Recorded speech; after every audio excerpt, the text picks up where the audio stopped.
el llamado a la comunidad internacional, ¿verdad?, a responder contundentemente y adecuadamente y también coordinados, ¿verdad?, para que se respeten esos requerimientos que se han estado haciendo desde hace años, y especialmente en el régimen, de la desproporcionalidad de los hechos, ¿verdad?, o de una supuesta política de seguridad, forzando también o generando violaciones a derechos humanos, ¿verdad?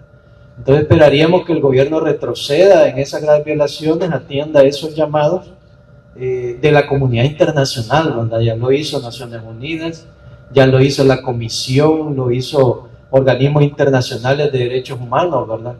Y por eso hacemos un llamado también ya a la Corte Penal Internacional a que investigue y vea que realmente, si vemos el Estatuto de Roma, se han configurado hechos, ¿verdad?, o acciones sistemáticas en contra de la población, ¿verdad?, que generan lo que se establece ahí, que son crímenes de lesa humanidad, ¿verdad? Ahí torturas, desapariciones que se han venido denunciando, asesinatos en manos del Estado, ¿verdad? Entonces, si el Estado no atiende estos requerimientos, pues se genera o debe hacerse una investigación contundente, ¿verdad?, un pronunciamiento también, así como se ha hecho ya en otros países, ¿verdad?, que se han dado ya hechos de genocidio y de asesinato a población civil, ¿verdad? Entonces, eso es parte también de lo que exigimos este día, y señalamos, ¿verdad?, esta profundización de las graves violaciones a derechos humanos. En el tema de derechos humanos, totalmente negativo, ¿verdad? Ha retrocedido en los temas, en todos los requerimientos, y una deuda histórica que se viene generando, ¿verdad?, de los gobiernos anteriores, pero en este se consolidó, ¿verdad? Al punto que ya el tema ha quedado de lado, y como hemos señalado, tutela legal, se ha vuelto a revictimizar, ¿verdad?, a las personas, y se ha burlado, pues hasta la misma Asamblea Legislativa recientemente, en cuanto a retirar, ¿verdad?, todas las propuestas de lo que era una ley de justicia transicional y reparaciones. Se ha eliminado la misma Comisión, ¿verdad?, de Derechos Humanos, y eso revela la falta de voluntad, ¿verdad?, y la visión de este gobierno en contra de los derechos humanos. Bueno, sí quería agregar también de que el gobierno que sale, ¿verdad?, hoy en mayo, 31 de mayo, pues ha sido un gobierno violador de derechos humanos, igual o peor que los gobiernos durante la época del conflicto. Al menos en la época del conflicto hubo decretos que fueron constitucionales en su momento, decretos como estado de sitio, regímenes de excepción, pero no abusaron de esa figura que la ley prevé, porque incluso la Constitución solo habla de aplicar esos regímenes en ciertos momentos, pero no de forma permanente. Ha abusado de forma bastante arbitraria, aberrante, ¿verdad?, cuando ha violentado los derechos humanos de las poblaciones, incluso poblaciones que sufrieron mucho durante el conflicto. Creo que también esa cuestión de alinear a los demás poderes también es algo que atenta contra la democracia. Si vemos nosotros, los jueces no son más que los verdugos del Ejecutivo, ¿verdad?, condenar a muchas personas inocentemente. Esos son, ya vemos, la Fiscalía ha pedido como alrededor de 9 expedientes, acumulando 1000 capturas aproximadamente en cada uno de esos expedientes, para poder condenar sin ninguna prueba a las personas, para poder manipular, pervertir el proceso penal, como lo decimos aquí.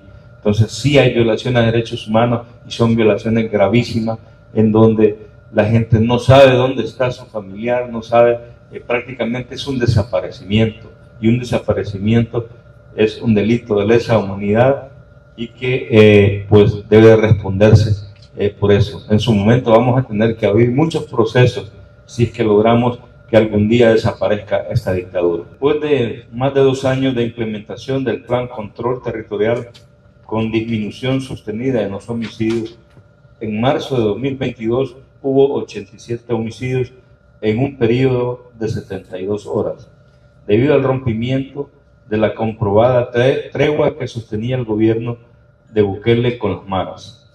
La mentira oficial que celebraba los éxitos del gobierno quedó en evidencia. El logro de la reducción se debía a un nuevo acuerdo del gobierno con grupos delictivos. Como medida urgente para supuestamente contener la violencia, el 27 de marzo de 2022 se aprueba el régimen de excepción, una medida ilegal e inconstitucional que debería ser temporal y extraordinaria por mandato de nuestra Constitución. Con la adopción del régimen, este es el punto sexto, del régimen de excepción, la realidad del país se volvió más precaria, junto con la corrupción, despilfarro, eliminación de la institucionalidad, hambre y desempleo. La ciudadanía fue despojada de derechos fundamentales que lo protegían del poder del Estado, debilitando las garantías de un juicio justo e imparcial y el derecho a la defensa. El régimen de excepción ha sido prorrogado por más de 2 años, atentando contra el principio de presunción de inocencia, y ha sustituido el Plan Control Territorial en la narrativa oficial de éxito en seguridad. De igual forma, se han aprobado leyes para garantizar que las personas detenidas sigan en las cárceles y sean condenadas aún sin existir pruebas concluyentes. Jueces sin rostro, ampliación del periodo de instrucción, juicios masivos con solo algunas de las estrategias para garantizar culpabilidad sin investigación y sin pruebas. El régimen de excepción ha servido para realizar capturas masivas de personas inocentes, defensores de derechos humanos y líderes sociales. Ha permitido que regrese la tortura como herramienta institucionalizada del Estado. Ha generado miles de desapariciones forzadas y el asesinato sistemático de personas detenidas. Todo lo anterior ha sido informado de forma reiterada y con evidencias a los organismos internacionales de derechos humanos y a la comunidad internacional. El 1 de junio de 2024 se inaugurará la primera dictadura del siglo en El Salvador, teniendo como estandarte las masivas violaciones a los derechos humanos cometidas en el contexto del régimen de excepción. En la práctica, la millonaria propaganda gubernamental sobre la seguridad solo ha sido una herramienta para alinear las instituciones del Estado y garantizarse impunidad. En el país continúa existiendo altos niveles de inseguridad, sin que tengamos ninguna institución que defienda al ciudadano del poder de castigar inocentes, que presumiblemente seguirá como política pública en los próximos años. Como organizaciones y personas defensoras de derechos humanos, continuamos exigiendo que el Estado de El Salvador cumpla con sus obligaciones en materia de derechos humanos, a pesar de que la criminalización y persecución de nuestro trabajo que aumenta cada día en nuestro país. Hacemos un llamado vehemente a, 1, a la sociedad salvadoreña a rechazar la nueva dictadura que ha sido impuesta a través de la violación de nuestro marco constitucional y de fraudes avalados por las instituciones que están llamadas a ejercer Contraloría del Poder. 2, a la Fuerza Armada a ejercer su rol constitucional y no prestarse a repetir la historia de dictaduras del siglo pasado. 3, a la comunidad internacional a no dejar solo a nuestro país, rechazar la dictadura que comienza el 1 de julio del 2024 y apoyar de forma decidida a las fuerzas democráticas de este país. 4, a la Corte Penal Internacional que inicie un proceso de investigación mutuo propio de los crímenes de lesa humanidad cometidos por el Estado salvadoreño en el contexto del régimen de excepción que ha sido ampliamente documentado. San Salvador, 22 de mayo del 2024.